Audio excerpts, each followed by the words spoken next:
Hi అండి, నమస్తే. నేను మీ స్వర్ణ. చేపల పులుసు మీరు ఎప్పుడు పెట్టినా కానీ ఒకటే రుచి రావాలంటే ఇలా ట్రై చేయండి. నేను 3 కిలోల చేపలు తీసుకున్నాను. ఇందులోకి 100 గ్రామ్స్ చింతపండు వేసుకోవాలి. చింతపండు ఇలా నానపెట్టుకోవాలి.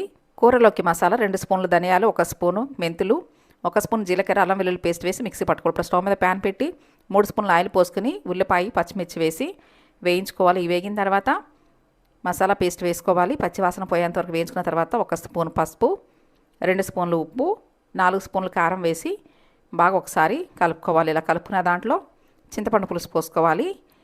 మూత పెట్టేసేసి ఈ పులుసును బాగా మరిగించాలి. ఇలా మరుగుతున్న దాంట్లో కొత్తిమీర, ఉల్లికాడలు వేసుకుని ఇప్పుడు ఇందులో చేప ముక్కలు పెట్టేసేసుకుని మూత పెట్టేసేసి 20 నిమిషాలు హై ఫ్లేమ్లో, 10 నిమిషాలు లో ఫ్లేమ్లో పెట్టుకుని ఉడికించుకోవడమే.